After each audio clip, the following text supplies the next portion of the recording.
I'm not going to lie, college football, Belichick, didn't see that coming. So according to Adam Schefter, Pete Thamel, and a number of other sources, Bill Belichick has agreed to become the next head coach of the North Carolina Tar Heels football program. A report has also recently surfaced that Belichick has agreed to a 3-year, $30 million contract, which is consistent with speculation leading up to this in that, hey, Belichick wants to go to North Carolina for a number of reasons, because his dad coached there for a time. Belichick kind of grew up around Chapel Hill. By the way, the Chapel Bill thing is already starting, which is kind of cool. But his dad coached there. Belichick, and I've talked about this on the show before, his favorite player ever is not Tom Brady, is not Gronk. No. It's Lawrence Taylor when he used to coach him as the defensive coordinator, obviously, for the New York Giants. LT played, the greatest defensive player ever, played at North Carolina. So there's the ties there. Belichick has ties to North Carolina. But this 3-year contract almost certainly means, hey, I want to coach her for 3 years and then hand it off to my son. Which, people are going to cry nepotism. I don't have an issue with that. As long as the son can coach, I'm good with it. That's not the questions I have, and that's not really the reason I think this is not going to work at all in Chapel Hill.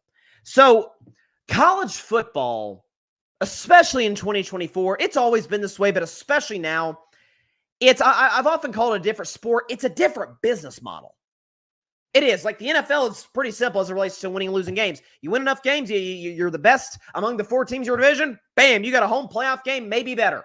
Okay, whereas in college football, there's committees, and then there's other conferences, and how do we determine really who's better? It's based on rankings, not just straight objective standings. And then you have NIL, which is very different from NFL free agency. Free agency's got guardrails in the NFL. NIL doesn't really. And I'm pro NIL, been that for 5 years since the show started. I have always defended the athlete wanting to get paid. They should get every penny that they have the right to earn. No question.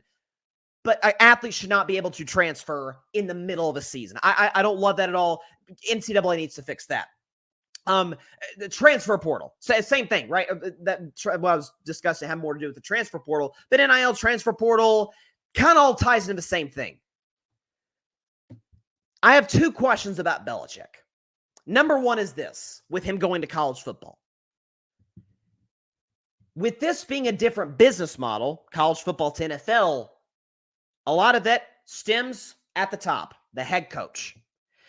And there's a level of charisma you have to have as a college football coach in order to build a program. I mean, that's the whole point of recruiting, is to sell your idea, sell your program to these kids that want to play college football, want to take their talents to the next level, obviously get an education. But some of these guys, obviously, pursuing the next level, pursuing the NFL, you got to have the charisma to get them there, especially the 5 stars, obviously, because I got plenty of options. Steve Sarkisian at Texas, plenty of charisma. Kirby Smart doesn't seem that way, but his players in Georgia love him. Love Kirby Smart. Like, Kirby's a different type of charisma, right? He's the, again, very much cut from the Nick Saban cloth. Gonna get in your rear end, is gonna chew your arse out, but Kirby Smart 1,000 times out of 1,000's got your back every single second of every single game. I mean, you think about Deion Sanders. Now, that's different. There's swagger, there's charisma, and then there's prime time. That's a different ballgame with Deion Sanders.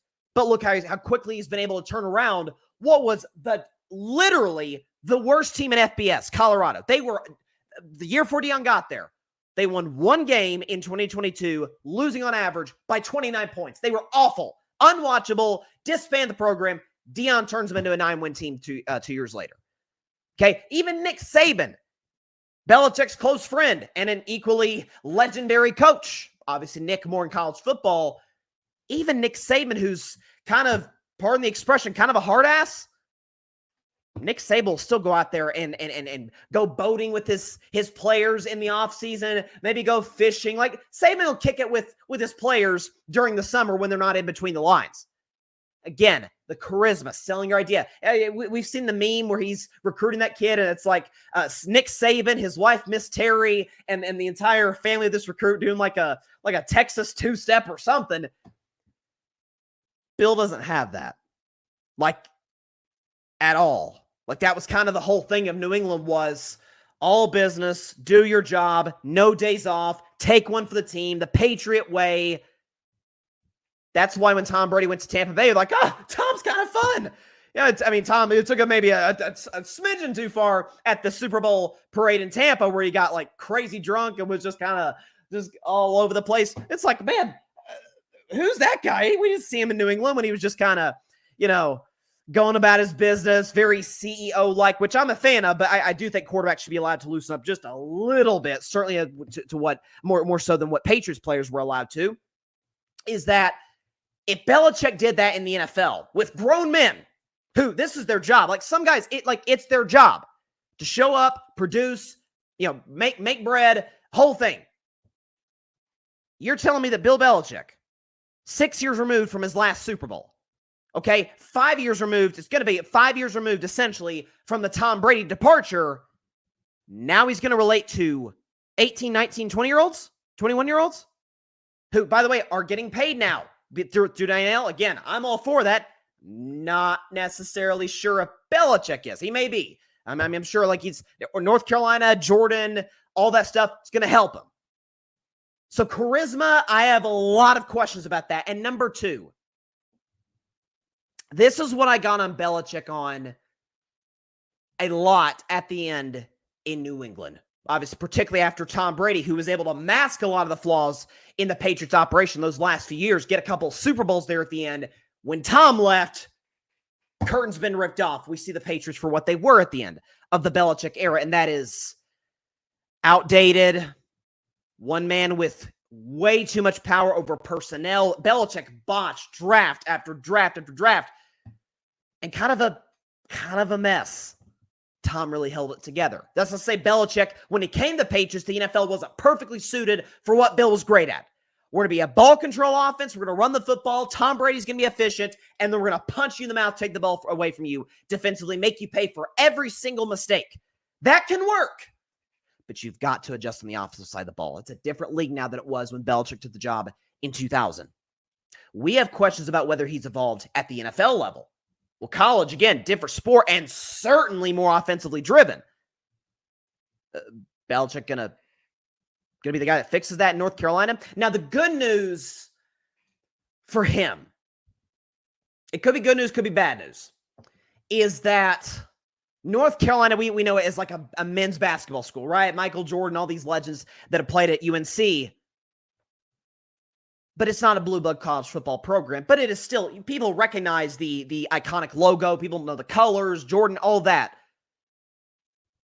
If Belichick isn't able to turn around North Carolina, that's not the same as if he had, let's say Alabama went crazy and fired Kalen DeBoer and hired Bill Belichick. That'd be different. It's like, oh, this is Alabama. You are essentially sort of basically succeeding Nick Saban.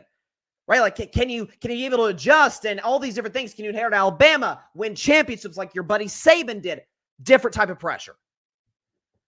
But at the same time, the question's got to be proposed. And listen, I may sound like a Belichick hater. I've been a Belichick critic for a long time now.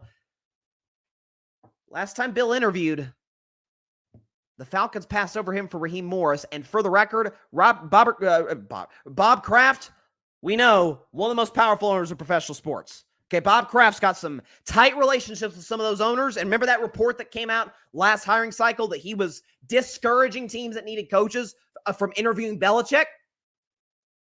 Like Bill, and again, my takeaway was, yeah, Bill put himself in this position. Bill's not a guy who's going to, necessarily do you a lot of favors. Like, Bill's the type of dude, it's like, he's going to go about his business, do what he's got to do to be successful, which he obviously was to historic lengths with Brady for 20 years. But once Brady's gone, the formula, the so-called Patriot way, or as Danny Amendola said years ago, no, it was actually the Tom Brady way. Once that's gone, once that's kind of outdated, once your quarterback, the greatest ever, leaves,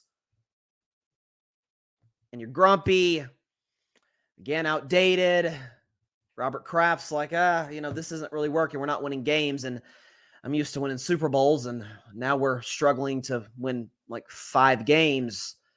I'm not going to do you any favors because you're kind of a jerk behind the scenes. I mean, don't expect me to vouch for you after some of our behind the scenes tiffs. I don't know. I mean, listen, Belichick works in North Carolina, great. Like, it'd be a great story where he goes to college football. Like, nobody could have seen that coming. But it's also a matter of he probably, or I should say probably, because we don't know. Maybe we will with if some inside information comes out soon.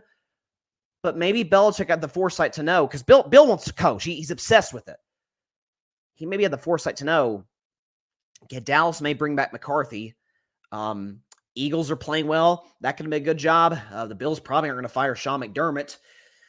I mean, a guy who used to play for me, Mike Vrabel, he's the most sought-after candidate. Then it's the smart young OC in Detroit, Ben Johnson, and other names come on this list that are more in tune to the modern NFL that Belichick isn't. So if he couldn't adjust to the modern NFL with grown men, what makes you think that he's going to adjust to college football, modern college football, NIL transfer portal with kids, 19, 20, 21 years old? Now, again, when it comes to recruiting young people, Belichick has shown a talent that I did not think he had, if you know what I mean. But obviously, college football is a bit different in that regard. Thanks so much for watching the show on YouTube, and be sure to go click that big red subscribe button and check out the other clips and full shows from Carving It Up Live, as well as our other incredible content creators here on the Grid Network.